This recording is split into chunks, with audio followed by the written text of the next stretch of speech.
There we go. I figured it out. Okay, so I totally hijacked tonight's live show, whatever. Um, and I don't know what I want to talk about. I have no idea. I just took over. I guess I want to talk about. We went to South Lake County today. We went to Lowell and we went to Hebron, and I like it down there because it's so country in parts. And one of the best things was I didn't see a single McDermott sign in Lowell. That was the best thing ever because you forget how much you see his name until you don't see his name, and then it's refreshing and it's beautiful and it's not like name pollution. And I'm trying to get this going his actual Facebook page. I need to rethink when I hijack better. So, oh, okay, then we're good. Okay, so we are Saturday's pretty much over. Sunday, 2 days, 2 days away from the big day.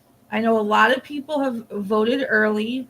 I'm kind of still going back and forth whether I want to vote early on Monday or actually just go to the polls first before I hit the absolute other polls that you guys may see me at. I've always voted on actual election day, so it's kind of weird for me to think to go in early. But I may do it Monday, kind of like help my oldest who votes for his first time, kind of talk him through how you do it, and then go with him. Because Tuesday is going to be crazy. Tom Slick says absolutely no McDermott. There are a lot of people who feel that way.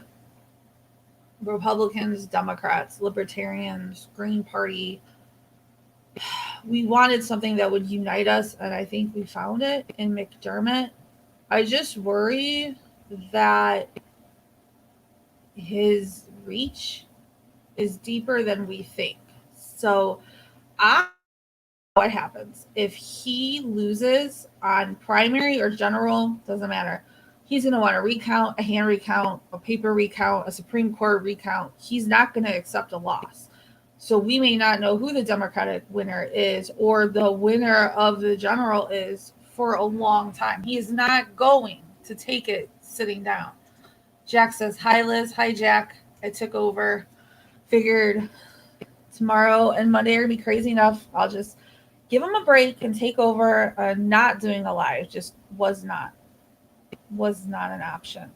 But we drove to Lowell and had lunch at a restaurant called George's Restaurant. If you guys are ever in the area, go there. They have amazing food and the prices are good and the portions are huge. It's really good. I guess it's a staple restaurant of Lowell. We then drove through Hebron, didn't really see many people. We had Dion one out. Didn't really see many people. So, but still, I like Hebron. Hebron is a nice small town feel. And I changed the way the camera is, so I'm kind of used to looking one way and I'm looking the other. So, Tom says General will have a lot of outside money coming in to beat the Democrats in the general election. I don't care who gets the Republican nomination. There's going to be so much money coming in from all sources, and the Democrats are not going to give up this control easily. This is North District 1 is for the most part connected to Chicago. We have the expressways, the port, the lake, the steel mills. It's too powerful. District 1, just where it's at and what it has in it, is extremely important. Important to the Democratic Party, important to the Republican Party, important to Indiana, important to the country. They are not going to give this up easily. There are going to be McDermott already had a super PAC from Denver give him money or volunteer to run ads for him on cable TV, and the super PAC is tied to road construction, which he had his Hammond Street people come out and go to their thing. It's all very muddy. But yes, there's going to be a lot of outside money coming in. There's going to be a lot of Democratic money coming in. And I'm going to be really interested to see how many of these Democratic candidates that have said, absolutely no, McDermott, I'm the best one. Everyone else is just horrible for the district. When you say that and then you go and endorse the winner, it makes me think that your word it didn't mean anything. But how many Democratic candidates that lose, if McDermott wins, will turn around and back him, or how many will realize he's the worst thing for the district? Let's actually back that Republican candidate. I don't know, but there will be a lot of outside money coming in. So whoever wins this nomination, I know who I think is going to win, and it's also the same person that I think is the best person for the job. The guy on my shirt. Whoever wins, everyone has to just suck it up, Buttercup. Their guy lost, and come together and volunteer and be a voice, be a yard for a sign, be a body for a shirt, be a donor, whether it's $1, $5, whatever. If we don't support our Republican candidate, then it's over with. And I actually ask how many Democrats, and it's kind of a challenge, if McDermott wins and you absolutely do not want him, come back the Republican candidate, even if it's only for this just this election, just these 2 years. Come back this candidate so McDermott does not get in. We've seen McDermott bail on the city when it was underwater. I have not heard where McDermott is today, and I know there is some craziness going on. In Hammond, Deanne actually sent a text to Spencer warning him of what he had heard on Facebook and just letting him know that, lots of people are hoping he stays safe and to stay safe, because when the protests were over, it got scary in Hammond. They're actually planning a protest tomorrow in Michigan City by the police station, and I hope it's peaceful and I hope everyone is okay. So we are definitely going to need to support the Republican candidate for the general election. I know by now some people are kind of getting burnt out on election talk because it's all day, every day. So my actual goal of hijacking the show today was to talk about, one, what happens to us as a family on June 3rd. Either way, I know we kind of touched on that. And who Dion is as a person. You guys know his platforms, but who he is as a person. What will happen June 3rd? He wins June 2nd, and I fully expect we won't know the results until way late in the night, just because I think it's going to be that close of a race. June 3rd, he wins. The team he has lined up kicks in, and I get to step back. I get to step back into mom role. I get to step back into my professional role, and I step away from the campaign. This whole process has taught me that I don't belong in politics. I don't play games well with others, especially not you scratch my back, I scratch yours type of games. And also, I think things should be fair and equal and just, and that's just not politics. So for me, I step back. I step into what I've always been, is the supportive wife role, not campaign anything role. Especially too, I think it would give fodder to the Democrats if you had the wife being the treasurer, being any role in the campaign. It would just be questionable, especially if I was handling money like I have been for the primary. I was the treasurer. It just looks bad. So I will be stepping back. You guys will still see me. You guys will still hear me, but not as much as you have in the primary. Also, because our two boys are going to be, we have three, but two of the three are actually going to be a freshman and a senior. And if any parent knows, senior year is the plan for prom, plan for graduation, plan for everything. Try not to cry every day of senior year because it's the first day, it's last Monday, it's last Friday. So I will be in mom mode, especially because in the general, Deanne will be so busy. We have kids and we don't want to leave them feeling like the campaign comes first, because making it very clear, I know Deanne has, and I will again, our kids come first, election campaign comes second. So June 3rd, I go back to my normal life. I go back to grad school. I go back to, although this campaign has made me rethink if I should go back to do my MBA or just proceed with my general master's.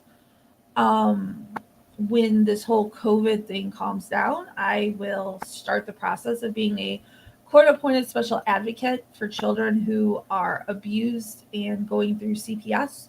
In family court, you're kind of their advocate, their voice. And I will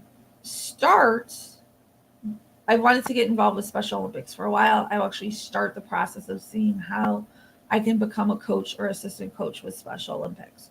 So mom, grad student, case manager, court-appointed special advocate, hopefully Special Olympics, volunteer coach, assistant coach. That's my 5 roles, wife of a candidate.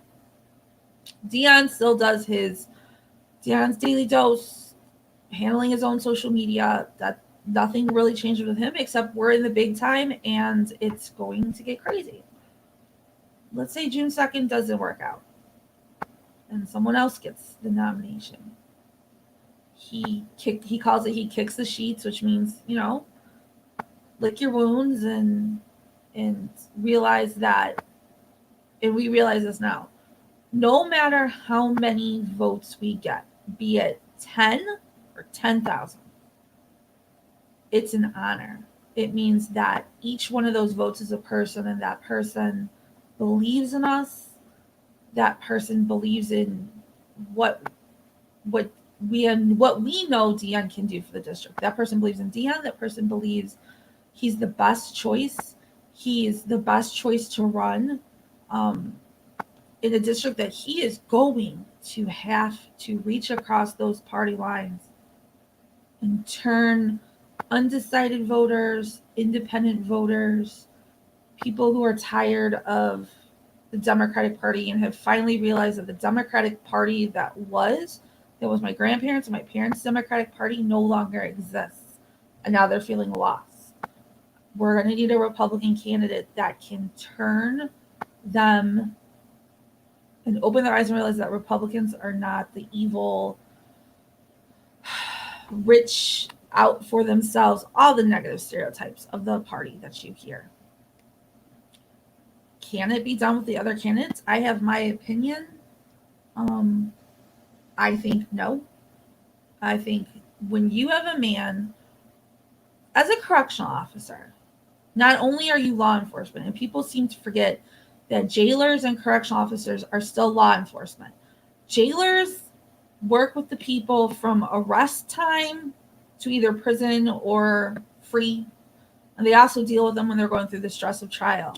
There's a whole slew of issues and problems that jailers encounter that police officers don't, and that correctional officers don't. Correctional officers, we get them. I did it for 6 years. We get them when it's all said and done. They've already been arrested, they've already been convicted, and now they have their sentence. And a lot of the times we get blamed for their arrest, their conviction, their sentence. But a lot of times we have to talk to men. I worked in a male facility. There is one female correctional facility in the state of Indiana. That's Indiana Women's Prison down in central, southernish Indiana. We had, when I worked at Indiana State Prison, and I think right at the same time as Deanne, we had about over 2,000 guys. You have to talk to 2,000 men differently from one person to the other. You have to change your approach. You have to change your reason for talking to them, how you talk to them, and often you have to change it like that. You often see, and I know Deanne has, and he's touched on it briefly, them in their lowest point and still be able to get them through and deal with them. Another thing is it gives you a tough skin. It gives you a skin where you're not easily intimidated, you're not easily bullied, because Washington is full of bullies. But a correctional officer goes in, we have PTSD rates almost 3 times higher than your average police officer. Dean told me the story about how he had to escort a inmate from an area we call the guard hall back to his cell because this man. Oh, am I backwards? No. Paul says we're backwards today. Am I backwards? That would not be good. I changed the camera around, so I hope I'm not literally backwards. He had to escort a man back to his cell who had just gotten a phone call that several members of his family had died. And take him back to his cell and lock him in there and tell him he was sorry, but know that that man wasn't going to get to go home to go to a funeral to bury his family members. That takes a special kind of person to be able to do that, to be put in that situation to do it. And Dean has. So you need someone that's going to be able to turn heads and talk to everyone. Dean was the only Republican to attend both roundtables, the St. Timothy roundtable and the politicking roundtable. Bill Powers joined him. Nobody else did. The second one, he was it. It was about 10 Democrats and Dean. And Dean wins because Dean's convinced and determined to be the one that can and will work across party lines, because that's what we're going to need in November. You're going to have to tell people this is why you should vote Republican when you've never voted Republican before in your life. Anyway, so if June 2nd doesn't work out, he kicks the sheets. We thank our supporters for believing in us, in him. To see these endorsements coming in and to talk to people, it has been amazing. It's been heartwarming, and thank you to everyone. Paul just says, I'm going to show this. He's not a why. That's why. I was always told, especially when we started this campaign, don't even ask for an endorsement. Don't ask, doesn't happen, doesn't come in the primary, because the primary is anybody's race. You could be strong in the beginning and then fail at the end. You could fail in the beginning and be strong at the end. Don't ask. We don't do it. No party does it. No district does it. No political person does it. You're going to get your endorsements from real people and maybe companies, but you're going to get them from people that you know or that have heard your message and believe in you. And don't even ask the party or any party members for endorsements. So we didn't at all, ever. We started, I think, a couple weeks later than most people. But we didn't ask. We didn't go after. Dean's not the type of person to beg someone to support him. But we didn't go after any endorsements. And then all of a sudden, they started coming. And they started coming for a certain candidate. Since I'm hijacking, before I go any further, I've hijacked this. These are my words, my messages. I'm speaking independently, not on behalf of the campaign. This is just the wife's view. Okay? My view, the wife's view, my words, my message, my thoughts. They started coming in, and they came in for one of the candidates. And it left us puzzled. So we reached out to other campaigns. And other campaigns were in the same boat we were. We were told it doesn't happen during the primary. Don't even ask. It's not going to happen. Win the primary, get to the general. Then you'll get our endorsements, our support, our money. but not in the primary because it's anybody's game. Asked another campaign, same thing. Asked another campaign, same thing. All of us were left like, well, that is not equaling the playing field. That is not getting out of the way so the candidates, all of them, whether it's 1 or 50, can do their thing and let the people speak. So now we have an advantage in endorsements. Okay. COVID came and it changed everything for everybody. And endorsements became even more important. Having the ability to go and talk to people, especially organizations, political organizations, weren't equally offered. And the story I hear is, well, then COVID happened and we didn't know what to do. We had one candidate talk and COVID happened and we didn't know what to do. We all had no Zoom and Skype and any meeting and phone calls, and that didn't happen. So we have an unfair playing field. Democrats have it too. I thought we were supposed to be better than the Democratic Party. Then we have endorsements coming.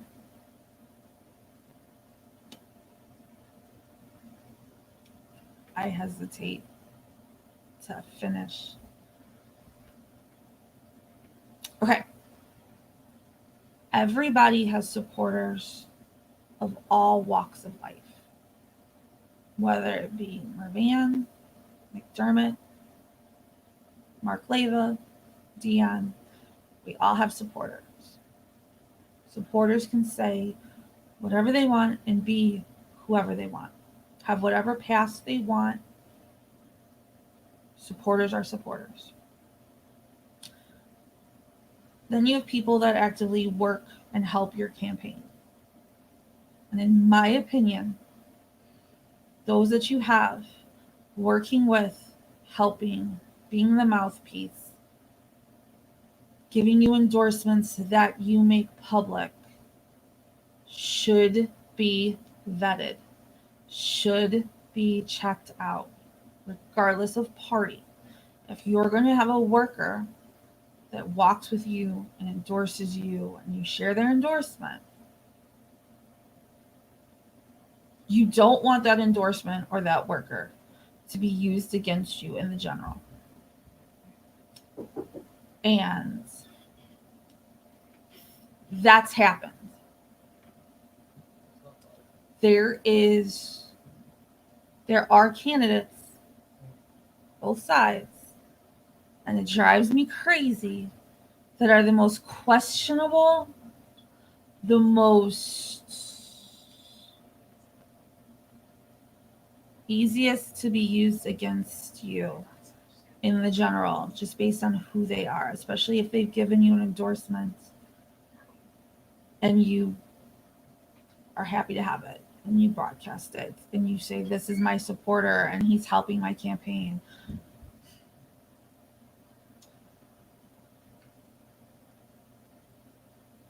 It's hard for me to bite my tongue, but then also hard for me to not share, then also hard for me to share.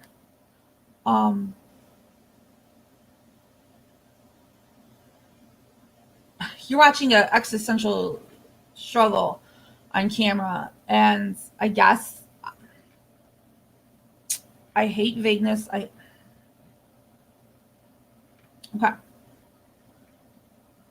An endorsement came for Spencer Lemons. This is me. This is something that I have sat on for weeks. And I feel like this has to be said. Because if I didn't say it, I would probably kick myself. We had a guy come to one of our meet and greets who started talking at us, not to us, at us, and telling us fantastical things that they got accomplished from graduating high school to now. And I'm sitting there listening, and I'm trying to figure out how they did all of this in 6 years. And it could be done, but it would be very hard. You'd have to be very, very motivated, but it could be done. Then they threw in that they served in the military. And I said, well, that to myself, well, that makes it even harder to get everything done in the time that you told us. Possible, but very hard. And then they told us a story of one of their arrests. And I asked a question. I said, well, how do you get arrested for that if you are that? And then I was told another fantastical story. And as a woman, as a mom, as a former law enforcement, something just wasn't right. Something wasn't adding up.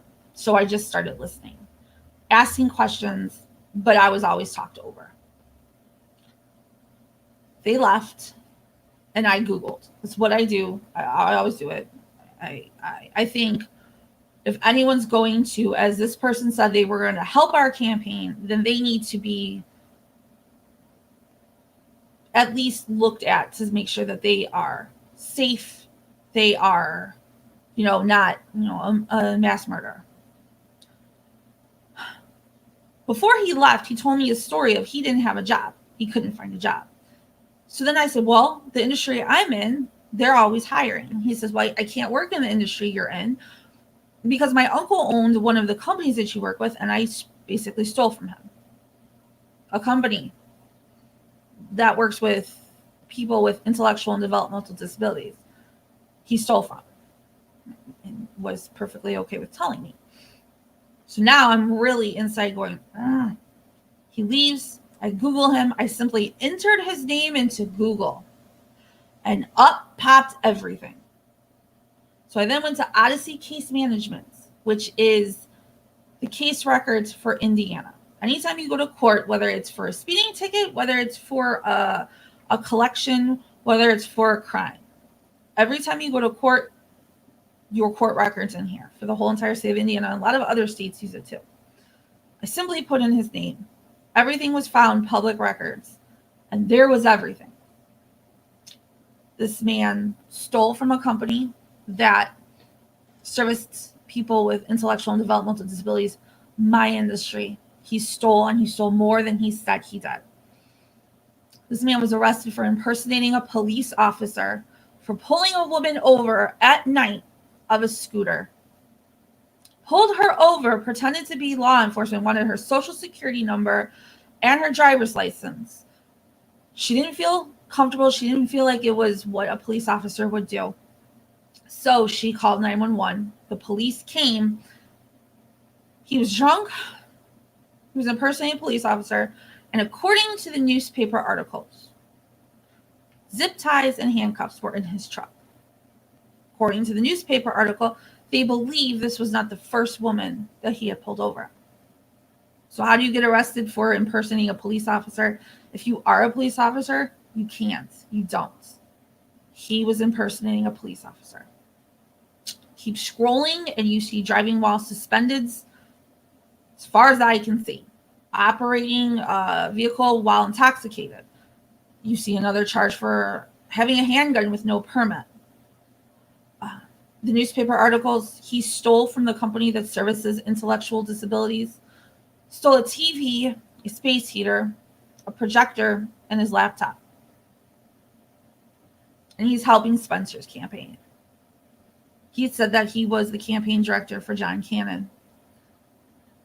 He was not. He endorsed Spencer. Spencer has not vetted him. But according to him, everybody knows and everyone's okay with it. And I don't believe that. Found out from someone who worked with him that he was never in the military. He actually lied about that. Paul says, I know who. So we have stolen valor, impersonating a police officer, disregard for laws. He endorses Spencer. Spencer does not check him out. If Spencer does not check him out now,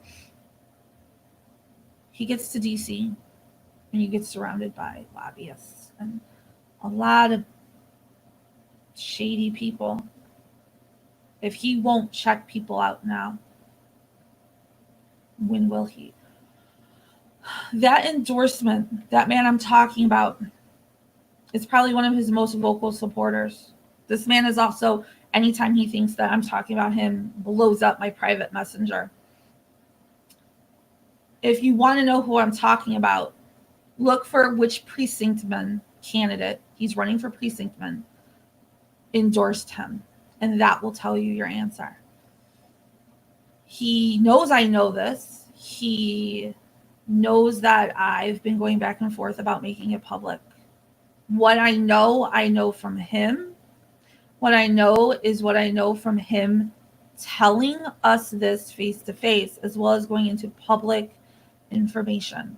I wanted to make sure of that because I would never want to be accused of slander. That's fodder. That is the biggest thing that could be used against the Republican Party. Would do it. Deion's always said from day one what his survey answers are, and his platforms haven't changed. His understanding of right to work has changed a little bit. He understands it better now. But his platform hasn't changed. His answers haven't changed. He's the only one who made that USW survey answers known. The only candidate. If what candidates are saying now is different than their survey, different than what they said in both interviews, we will be done for right away. Right away. That candidate will find out what the answers really were. The Democratic candidate will. And the Democratic candidate will say he's either he lied then or he lied now. So, is he a liar now or is he a liar then? We have to vote for the candidate that is transparent and honest, that candidate who hasn't changed, and if he has changed his policy, acknowledges that. This is not where I wanted to take this hijacked episode, but I wanted to let people know so now I can know that I share that information, that if something happens,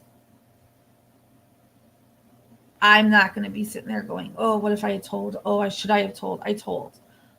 And Deion's probably going to be really angry when he sees this, because this is not what his campaign is. His campaign is not, well, I know this and I know that. It's separate from his campaign. This is coming from his wife. This is coming from me. So, moving on. It is Sunday, Monday, 3 days, that big day. Please just go and vote. Figure out what's important to you. Figure out who best represents that. Vote for them. But also keep in mind, can this person win in the general election? Because if it's someone who can't win in the general election, your voice isn't going to be represented. And if you think that your candidate can't win, find the next best substitute. Find the one who, if they're not a perfect match, and no one will ever be a perfect match anyway. It's going to be close. This is historic. Guys, vote in this campaign, your vote, or in this election, even the primary. Please vote in the primary. A lot of people don't vote in the primary because they don't want a clean party, or they don't think it matters. It does.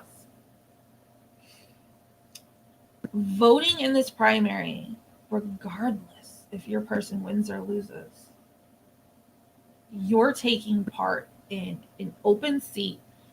And if you're a Republican, you're taking probably what I think is the best chance Republicans have to turn the district red. Vote. Vote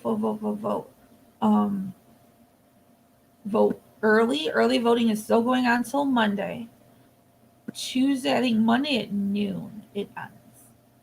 Tuesday is the general. Polls are open from 6 a.m. to 6 p.m. Super slow, usually during lunch, 1 o'clock.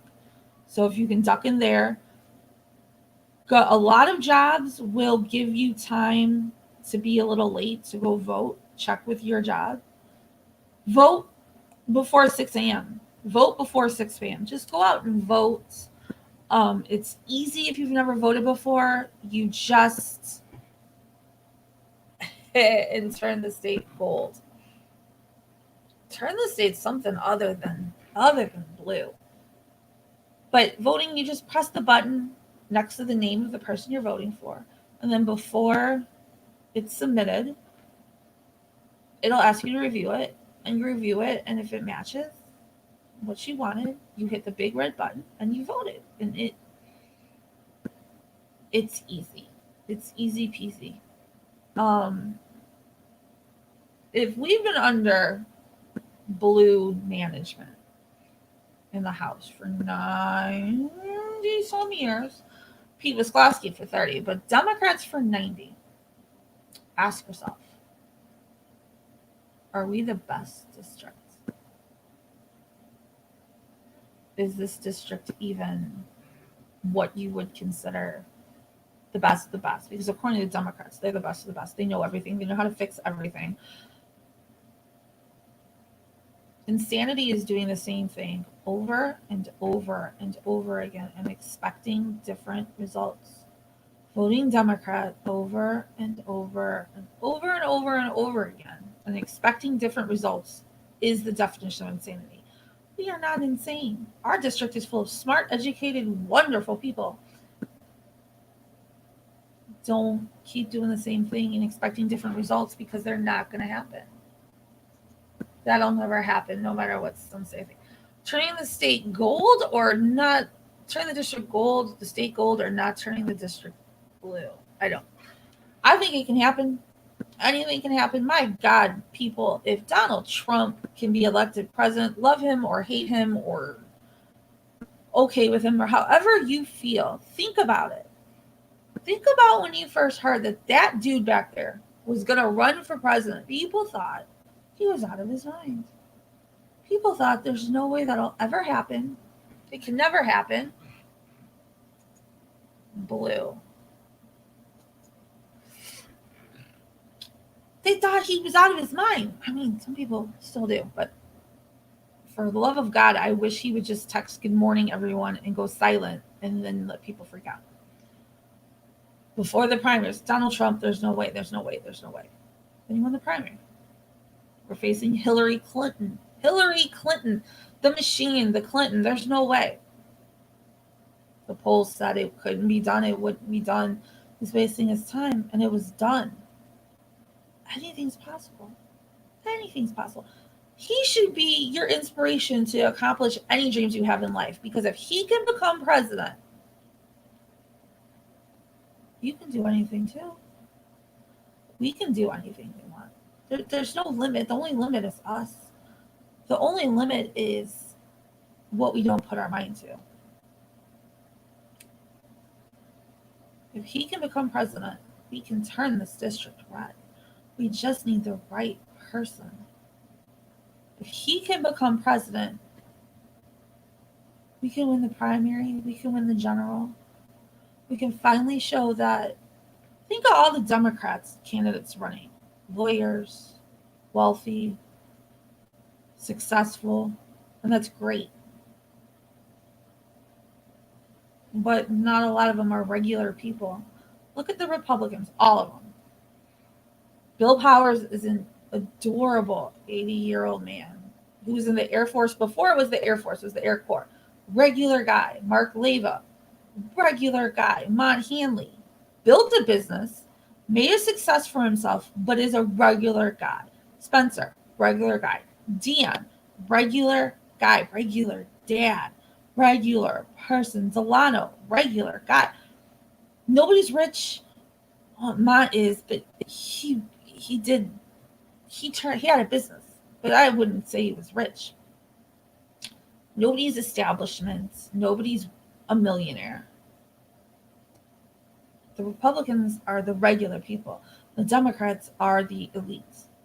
The elite who do not know what it's like to struggle. McDermott says, I was raised by a single mom in California. He was in Napa Valley, California. Median income is well above this. Says that he's not rich. Says that he was fined for being a Democrat $50,000. He wasn't fined. But he's not rich. They're not rich. He makes 4 to 5 times the average median income of a Hammond resident. He's not rich. They're out of touch with reality. They're out of touch with the residents of this district. Mervan is in touch because that's his job. It's his job to go help you. It's his job to be delivering things. Would he do it if it wasn't his job? Could he do it if it wasn't his job? I don't know. He seems like a good dude. But I don't see him have any answers for preventing poverty, preventing job loss. He can handle it if it happens. What's his plan to prevent it? What's his job to protect manufacturing, protect the steelworker, not help you when you lose your job, but protect it? Dion had a plan, has a plan, and he talked about it yesterday. He has a plan for manufacturing. He has a plan for healthcare.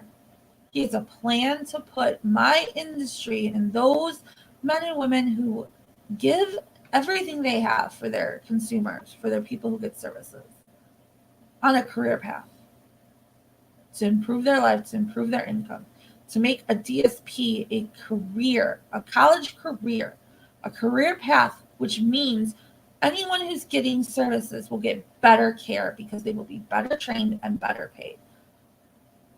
Increased funding for home health care, which means companies that staff people to work with individuals that need help will be able to pay their people more because they are able to bill more to the state. So they will be better off. That will also help our economy. That will also attract new jobs. Paul said the only candidate with a viable, affordable plan for healthcare, and that is true. It's really hard to summarize it in 5 minutes or 7 minutes, but it breaks down to this. If you're on Medicare, and you're on Medicare for a variety of reasons, usually because you're on Social Security, either because you are of age or you had an injury. You're paying more in medicine. You cannot, to make it more efficient while saving money. Medicaid can negotiate drug prices. TRICARE, which is the military, can negotiate drug prices. Medicare cannot. You can't negotiate drug prices. You have to pay more. So think of your grandma, think of your parents on Medicare. They're paying more. I want to say he found out or said at least three times more than 11 other countries that are similar to us. You have a monthly deductible that comes out of your Social Security monthly payment before you even see your Social Security. You make like $1,300 a month on Social Security. You have a $200 Medicare deductible. That comes out before you get the 13. So you're only getting $1,100. Now you have high drug costs. Now you have high cost of living. That is why we have so many elderly that can't afford their medicine, that can't afford food, that are going month to month wondering if they're going to be able to make it. So that's step one. Step two is preventative care. And he said something, and I want to clarify what he said in the forum. He said, we have people who don't know how to brush their teeth. We have people who don't know how to bathe. What that means is that was only part of the preventative care. Think about how you learned to do all that. How you learned to wash your hair, take a shower, brush your teeth, do everything that we take for granted in our daily life. We learn when someone teaches us. If no one teaches you how to grocery shop properly, if all they teach you is how to buy prepared frozen meals, you don't know how to grocery shop for a meal. We need education. If your mom didn't tell you how to, or dad didn't tell you how to bathe, how to wash your hair, 200, Paul says 200 is a low end. He's right. If they didn't teach you how to bathe, then you wouldn't know how to bathe. When you don't know how to bathe, it leads to healthcare problems. Not eating properly leads to healthcare problems. Not knowing how to grocery shop leads to healthcare problems through diet, through inactivity, through hygiene. We need education programs. We also need preventative care. Get in for that annual physical. Get in for that mammogram. Get in for that pap smear. That brings down healthcare costs. So right there, we're saving money, and it's not Medicare for all. Medicare for all isn't going to work only because I saw it happen on my end. With waivers, the state went from 300 waivers a quarter to 300 waivers a month. Kind of opened up the floodgates a little. Everyone got their waivers and everyone wanted help, but the providers could not keep up with it. So there was wait lists, and there still are. There's wait lists and wait lists and wait lists. And that will happen when the floodgates open and everyone goes to see the doctor and there's only a set amount of doctors. So moving on, he has two parts to his healthcare plan. Price tag transparency and deductible security. And there's a lot to them. There really is. Basically, he used the example of LASIK. When you go to get your eyes done, you know over here it's going to cost $400. Here it's going to cost $600. Here it's going to cost $800, but they got a coupon for $100 off because of price tag transparency. You know how much it costs, and you go according to what the prices are. Quality to the prices. Who knows how much a total knee replacement costs? Anyone? I have no idea. Part of that is because Anthem Insurance, a total knee replacement costs $1,000. United Healthcare is going to cost you $4,000. We need to know how much these procedures are going to cost us, these services, these items, as well as everybody pays the same. That's a little bit about price tag transparency. Basically, no surprises when you open the bill. You know what you're paying. Deductible security started when I worked at the prison. It started by Mitch Daniels. We had a whole bunch of plans. Costs were skyrocketing. So this plan came out. It's widely popular. It is a healthcare plan, just like a healthcare plan. It has a deductible, right? Let's say it's not $5,000, but let's say a $5,000 deductible. When you sign up for this plan, you have that $5,000 deductible. You then have a health savings account, or an HSA, that has deposited into it the same as that $5,000 deductible. It's yours to use for medical items, doctor's visits, prescriptions. It's your money for that. Whatever isn't used is yours to keep. It causes people to spend more. I mean, if you have money for groceries, you're going to go to the grocery store. You're going to spend according to what you can afford, what you have. You don't want to go over what you have. It gives people a skin in the game. Singapore uses this, and their health care, they're one of the healthiest populations in the world. Final part of it was creating DSPs as career paths, because we have an inverted pyramid, and what that means is we have more people aging than we do that can work to support them. And this is happening globally. So we have an inverted pyramid. We're top heavy.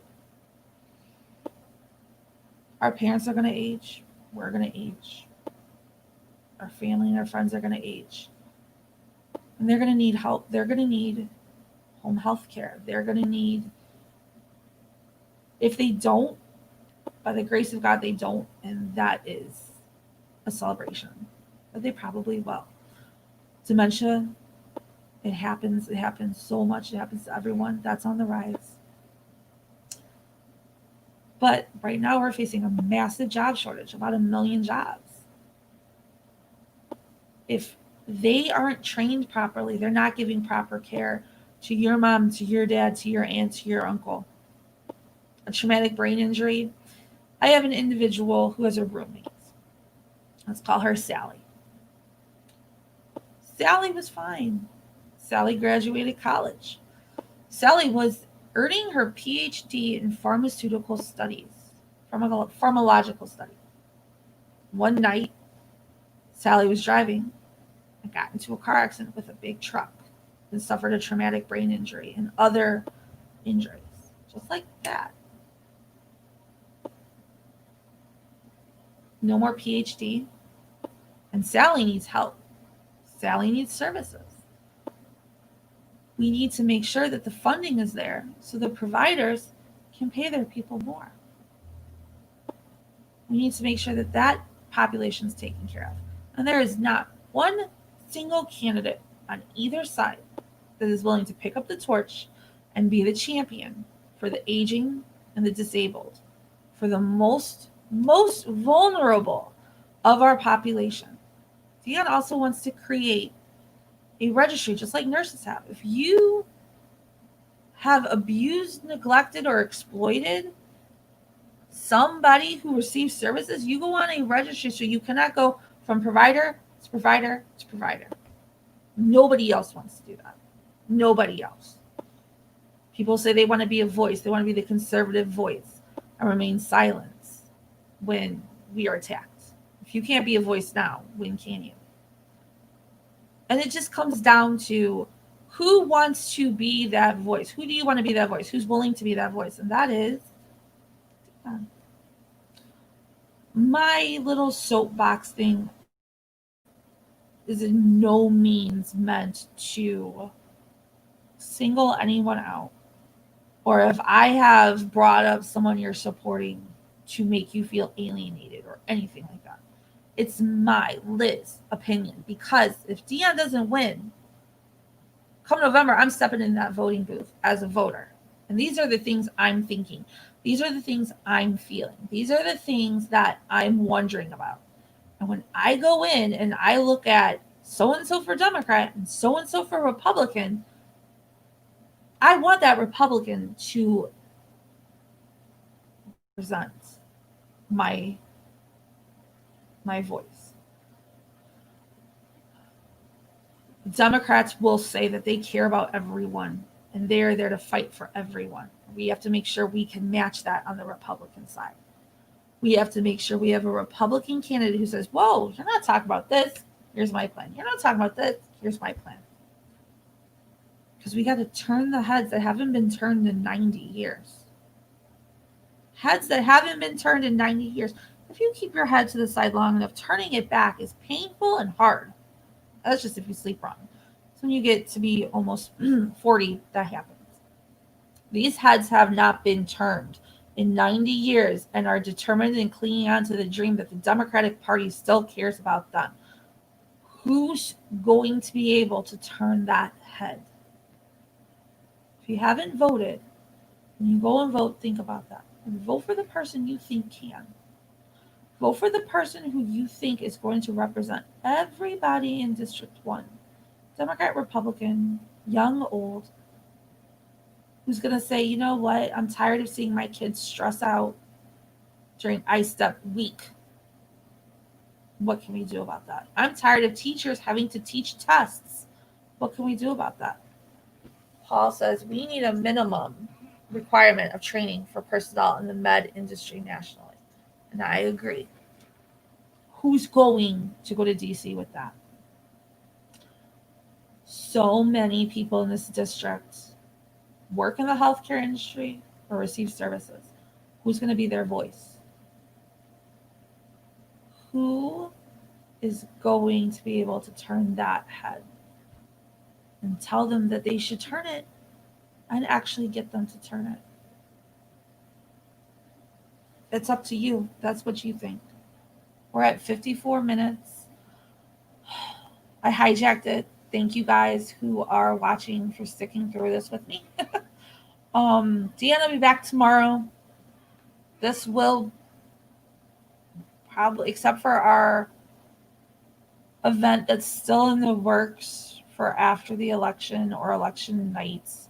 This stupid COVID thing. Listen, we're trying to book something for our election night thing, but you cannot.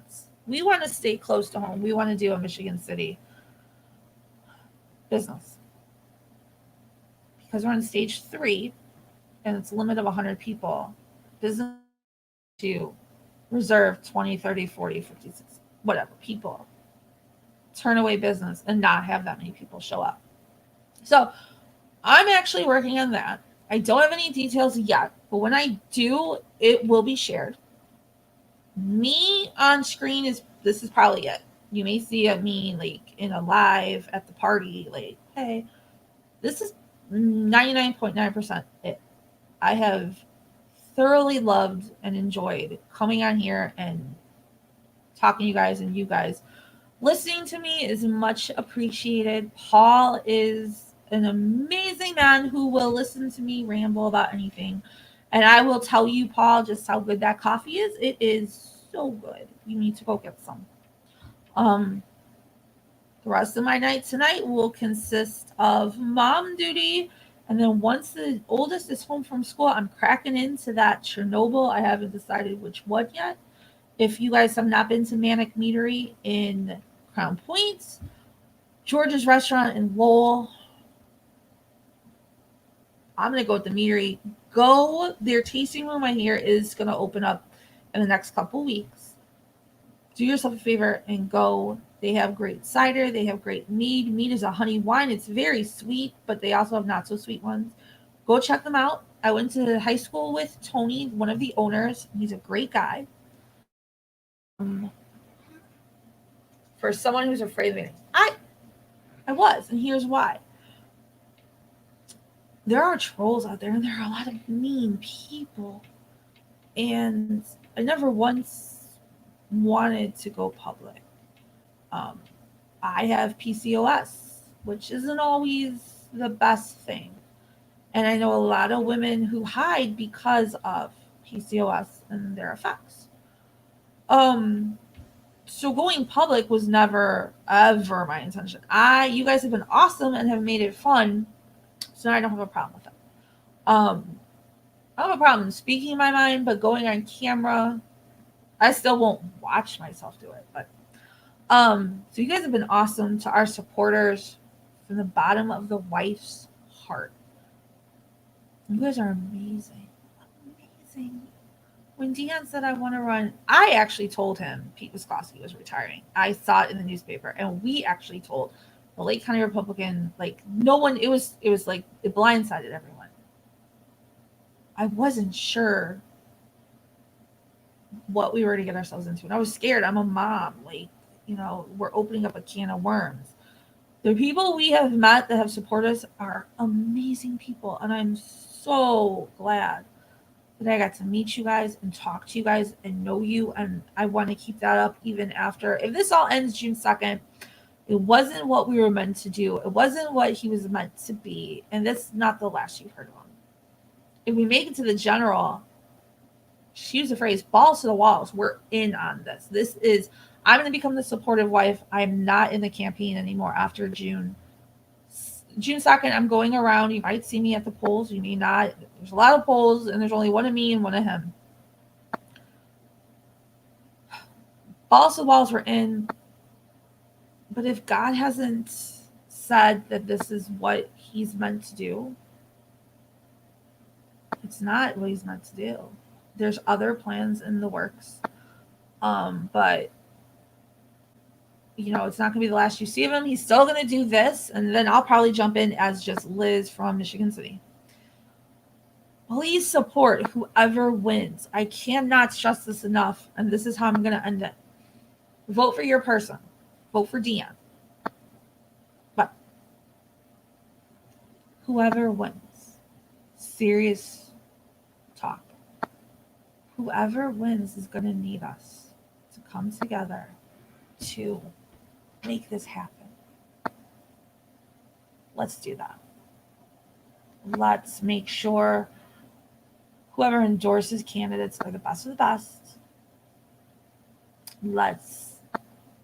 Let's turn this district red, and we can only do it with each other helping.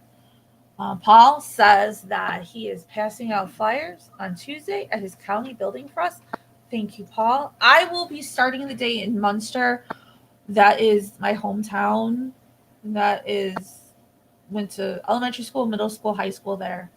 Lived there until I was probably about 20. Then moved to Hammond, then moved to Michigan City.